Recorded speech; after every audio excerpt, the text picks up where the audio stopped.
ବର୍ତ୍ତମାନ ଦୋଳୋତ୍ସବ ଚାଲିଛି। ଭକ୍ତମାନେ ରାଧାକୃଷ୍ଣଙ୍କ ସହିତ କୀର୍ତ୍ତନ କରିକି ଯାଉଛନ୍ତି। ପ୍ରତ୍ୟେକ ସାହି ଯାକ ବୁଲା ହେଉଛି ରାଧାକୃଷ୍ଣଙ୍କୁ। ଆସନ୍ତୁ ଦେଖିବା ମାଙ୍କ ସହିତ ରାଧାକୃଷ୍ଣଙ୍କ ସହିତ କେମିତି ଦୋଳୋତ୍ସବ ହେଉଛି।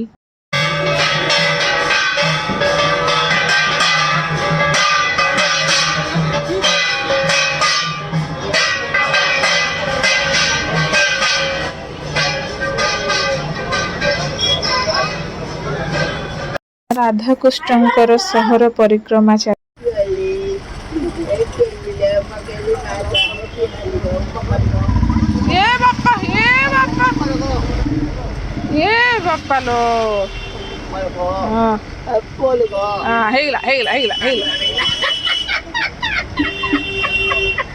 ଆପଣ ଖୁସି ତ?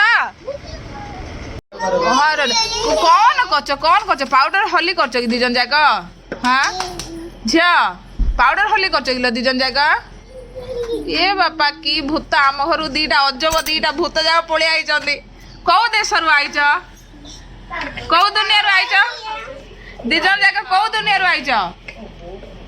ଧନ ଅଛି ସେମିତି କଣ ନା ମା ସେମିତି କଣ ନା ଝିଅ ଝିଅ ତ ମୁଁ ଏମିତି କରିଦେଲା କି? ଦିଦି ଏମିତି କରିଦେଲା କି ତତେ? ଏମିତି କରିଦେଲା କି ମା? ହଁ ଏମିତି କରିଦେଲା କି? ଧନ ସେମିତି କଣ ନା ମା ତୁ ବେଶୀ କରନା ପାଉଡର ଘରଟେ ଦି ଭଉଣୀର ପାଉଡର ହୋଲି ଖେଳ ଚାଲିଛି। ପାଉଡର ହୋଲି ଖେଳ ନାଇକି ମା? ହଁ ମା ବନ୍ଦ କରିଦେବି ବେଶୀ ପକ୍କା ନା ମା ଘର ଜାଗା ବେଶୀ ପକ୍କା ନା ଗো। ହଁ ହାପି ହୋଲି ହଁ କହିଦେ।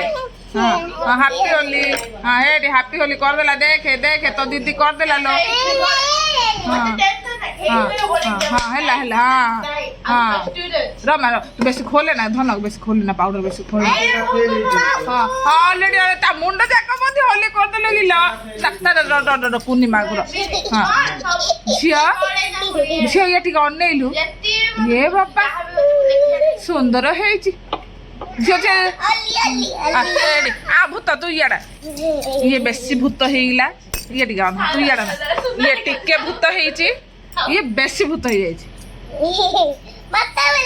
ହଁ ବଢିଆ ନାଇଁ ଆଉ ଲଗାନା ବେଶୀ ହୋଲି ଲଗାନା। ନାଇଁ ମା ଲଗାନା ମା ପାଉଡର ଭୂତ ହେ ନା। ଦି ଜଣଙ୍କର ପାଉଡର ଭୂତ ଖେଳ ଚାଲିଛି ନି କି ମା? ହଁ ବିଜାର କନା କି ଶ୍ରଦ୍ଧା କି ଖେଳ। ଓହୋ